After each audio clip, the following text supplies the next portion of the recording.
Hello students, देखिए ये website है सेंट्रल यूनिवर्सिटी ऑफ झारखंड की। यहाँ पे हम आपको दिखाने वाले हैं कि 2019 के लिए रिजल्ट क्या रहे थे और कैसे कैसे काउंसलिंग हुई थी, किस किस को बुलाया गया था, कितने राउंड ऑफ काउंसलिंग हुई थी।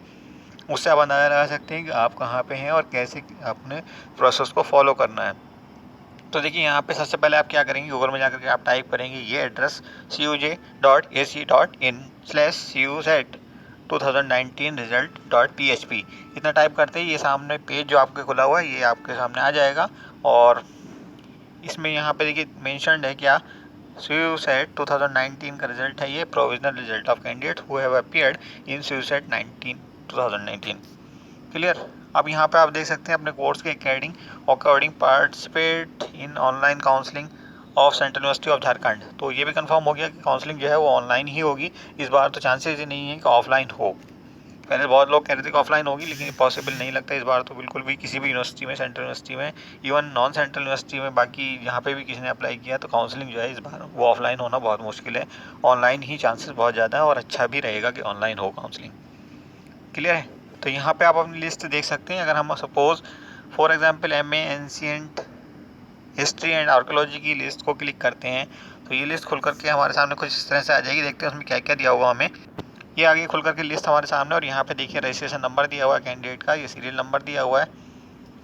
और रजिस्ट्रेशन नंबर के अगेंस्ट आपका नाम, देन जेंडर, और उसके बाद आपकी कैटेगरी दी हुई है कि आप जनरल हैं या SC ST OBC, father's name आपका दिया हुआ, देन रोल नंबर दिया है और टोटल मार्क्स कितने आपने सिक्योर किए हैं वो यहाँ पे दिए हुए हैं।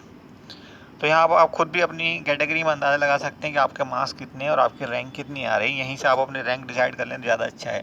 जैसे फॉर एग्जांपल ये संत कुमार है, जनरल कैटेगरी का कैंडिडेट है, तो ऑब्वियसली इसकी रैंक जो है 1 है, क्योंकि इससे ज़्यादा किसी के मार्क्स है ही नहीं। ऐसे ही आपके अगर मार्क्स सपोज यहाँ 56 हैं तो आप अंदाज़ा लगा सकते हैं कि 56 मार्क्स वाले के, और सपोज़ ये आपकी कैटेगरी है तो यहाँ SC का ये बंदा है जिसकी 56 मार्क्स हैं, तो ये अंदाज़ा लगा सकता है कि SC कितने बंदे इसके ऊपर है। तो SC की कट ऑफ यहाँ पे, सॉरी, SC की जो रैंक है उसकी वो तय हुई है SC कैटेगरी में, और जनरल कैटेगरी में भी वो अपनी रैंक इस ढंग से तय कर सकता है। हालांकि बाद में CUSET आपको बता देगा मेल वेल भेज करके कि आपकी रैंक कितनी आई है जनरल कैटेगरी में और आपकी अपनी कैटेगरी में SC ST या OBC जिसमें भी आप बिलोंग करते हैं, एसेट्रा एसेट्रा। तो रैंक आपको वहाँ से पता चल जाएगी, मार्क्स आपको यहाँ से पता चल जाएंगे।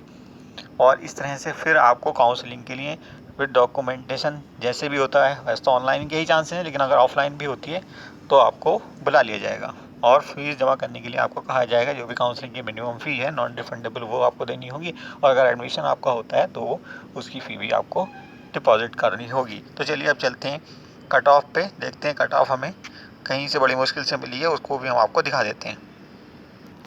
अब यहाँ पे देखिए सेंट्रल यूनिवर्सिटी ऑफ झारखंड ने क्या किया था, 3 राउंड की काउंसलिंग की थी, और 3 राउंड की काउंसलिंग मतलब फाइनल काउंसलिंग राउंड यही था। इसके बाद कोई काउंसलिंग नहीं हुई है। और उसमें यहाँ पे देखिए सब्जेक्ट वाइज आपको दिखाया गया है कि किस रैंक से किस रैंक तक बच्चों को बुलाया गया है।